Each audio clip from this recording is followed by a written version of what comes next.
Assalamualaikum dan salam sejahtera. Pada pandangan saya, proses pengajaran dan pembelajaran pada hari ini berjalan dengan lancar dan menepati perancangan yang telah dilakukan. Murid aktif dan boleh mengemukakan pendapat atau memberikan jawapan yang tepat. Saya mulakan pengajaran dengan set induksi iaitu bersoal jawab tentang sirih dan memperkenalkan sirih kepada murid-murid. Saya rasa bahan maujud lebih memberi kesan kepada pemahaman murid berbanding dengan objek yang dilihat melalui media. Saya juga menunjukkan kapur makan yang perlu disapu di atas sirih sebelum dimakan. Sirih saya perkenalkan kepada murid-murid saya kerana murid yang berbangsa Cina ataupun orang yang berbangsa Cina jarang menggunakan sirih.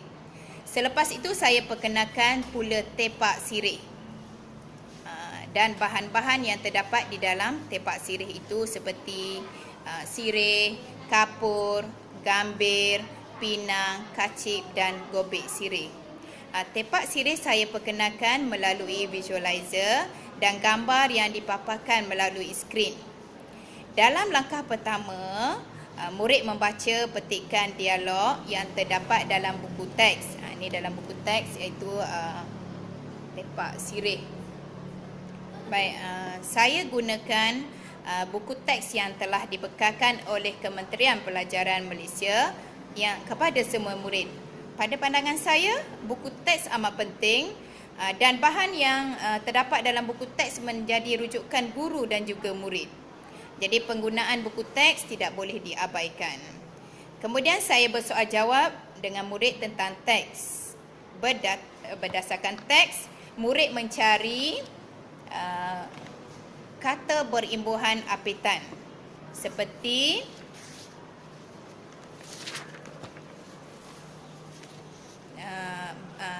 kegunaan, dilengkapi, digunakan, mengekalkan, memisahkan, menggunakan dan melakukan. Okey, murid yang dipilih murid yang dipilih tersebut akan menulisnya pada papan putih. Murid yang terpilih akan berasa bangga kerana dapat mencatat jawapan pada papan putih. Dalam langkah kedua pula, murid membentuk kumpulan.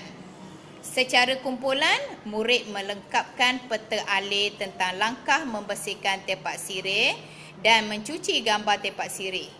Selepas itu diadakan perbincangan. Okey, ini peta alih lah yang saya gunakan untuk murid mengisi tempat kosong, iaitu tentang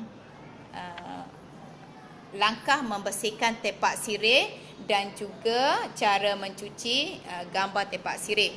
Okey, selepas perbincangan dan jawapan telah dibincangkan, murid diminta menyampaikan pesanan kepada kakak atau abang. Okey. Pesanan ini diberikan berdasarkan maklumat yang terdapat dalam teks ataupun dialog yang diambil dari buku teks. Jadi arahan daripada ibu diberitahu kepada kakak dan juga abang. Kemudian untuk penutup, saya mengadakan pertandingan untuk murid. Seperti mana yang kita ketahui, apabila diadakan pertandingan, murid biasanya sangat gembira dan terlibat secara aktif. Okey, dalam pertandingan ini, ini bahan yang saya sediakan berkaitan dengan tajuk, iaitu tajuk yang telah kita bincangkan. Jadi murid memberi nama kepada objek yang terdapat dalam gambar ini. Okey, jadi mereka membentuk kumpulan dan dapat menyiapkan tugasan lebih awal dan tepat akan diberi hadiah ataupun diberi sagu hati. Okey, saya berpendapat dengan tajuk yang saya pilih ini sedikit sebanyak dapat menambahkan pembedaraan kata murid, iaitu perkataan sirih, gambir, kapur, gobek, kacip dan juga tepak sirih. Gambar yang dipaparkan diambil dari internet. Walau bagaimanapun, terdapat sedikit kekangan Oleh sebab bilangan murid yang agak banyak iaitu 41 orang, bukan semua murid boleh melibatkan diri. Tentu ada murid yang senyap dan tidak berpeluang memberikan jawapan. Okey, jadi melalui perbincangan dalam kumpulan, mereka boleh mengemukakan idea. Jadi, murid yang agak pasif akan menjadi lebih aktif dan akan menjadi tumpuan guru dalam pengajaran yang seterusnya. Jadi mereka tidak akan rasa diri mereka diabaikan. Okey. Sebelum saya akhiri ulasan saya mohon maaf kerana gambar yang saya tayangkan agak kurang jelas. Mungkin keadaan dalam bilik darjah itu sendiri. Okey, itu saja ulasan saya atau refleksi yang dapat saya kemukakan. Sekian, terima kasih.